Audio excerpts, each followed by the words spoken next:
எல்லா புகழும் இறைவனுக்கே. குஸ்கா தாளிச்ச சாதம் செய்ய போறோம்மா. அதுக்கு தேவையான பொருட்கள் பார்க்கலாம்மா. தேங்காய் 25 கிராம், நெய் 25 கிராம், தயிர் 25 கிராம், தக்காளி 15 கிராம். உங்களுக்கு காரத்துக்கு தேவையான பச்சை மிளகாய் சேர்த்திக்கிங்க. தேவையான அளவு உப்பு, பூண்டு ஒரு 5 கிராம், வெங்காயம் ஒரு 10 கிராம், பட்டையும் ஏலக்காய் மட்டும் 2 சேர்ந்தது ஒரு 3 கிராம். தேவையான முந்திரி உங்கள் வீட்டுக்கு தகுந்த மாதிரி நீங்கள் சேர்த்திக்கலாம்மா.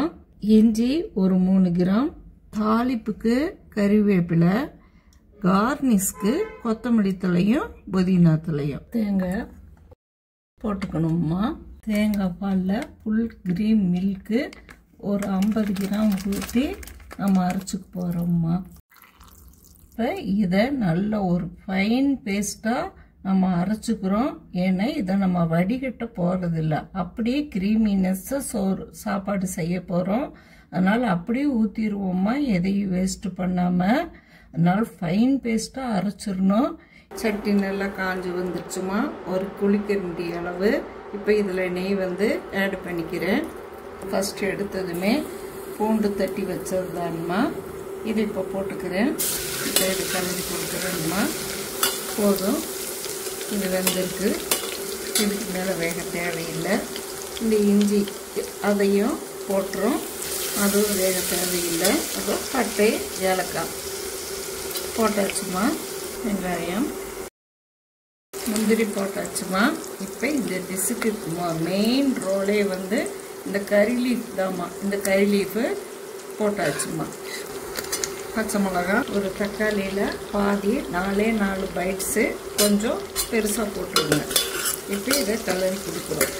இந்த மெயினாக முதலையே இந்த தேங்காய் பாலை நம்ம ஊற்றிக்கிறோம். தேவையான அளவு உப்பு ஒரு 5 கிராம் போடுறேன். பிடிச்சி பார்த்துட்டு பத்தலைனா போட்டுக்கலாம்மா.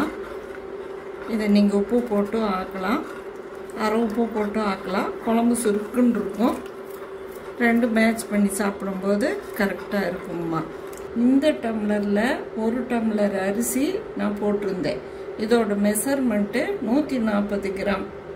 இந்த ரைஸ் முதல்லையே ஒரு 1/2 மணி நேரத்துக்கு முதல்லையே சாப்பாட்டு புழுங்கல் அரிசிமா. இதை நான் நல்லா 2 முந்திரி பருப்பும் போட்டு நல்லா கழுவி ஊற வச்சுருந்தேன். இப்போ இந்த ரைஸை தண்ணி கொதி வந்ததும் நம்ம போட்டுக்கலாம்மா. முதல்லையே தேங்காய் பால் எடுக்கிறதுலையே ஃபுல் கிரீம் மில்க்கு 50 மில்லி ஊற்றி அரைச்சிருக்கேன். அதை நீங்கள் கணக்கில் எடுக்க வேணாம், அது ஃபஸ்ட்டே ஊற்றியாச்சு. இப்போ 1 டம்ளருக்கு 2 டம்ளர் கணக்கில் 2 டம்ளர் ஊற்றிட்டேன். இப்போ இன்னொரு 1/2 டம்ளரு ஊற்றிக்கிறேன். தண்ணி கொதிச்சு வருதுமா. இப்போ இந்த ரைஸை நான் போடணுமா. ரைஸ் போடும்போது நீங்கள் தண்ணி இல்லாமல் சுத்தமாக தண்ணி வடிச்சிட்டு போட பழகிக்கணுமா. இன்னும் கொஞ்சம் பச்சை தண்ணி இருந்தாலும் சோறு குழஞ்சி வரும். உடனே பாருங்கள், நான் போடுறதுலேயே ஹீட் நல்லா வந்துட்டுருக்கிறதுனால உடனே கொதி வந்துருச்சு. இந்த இடத்துல தயிர் கொஞ்சம் 50 மில்லி எடுத்து வச்சதை போட்டுக்கிட்டோம். ஒரு 5 கிராம் எண்ணெய் சேர்த்திக்கிறோம். நம்ம நல்லா கலர் கொடுத்துட்டு இப்போ லெட்டு போட்டு மூடிக்கலாம்மா. நல்லா கொதிச்சு வருது பாருங்க.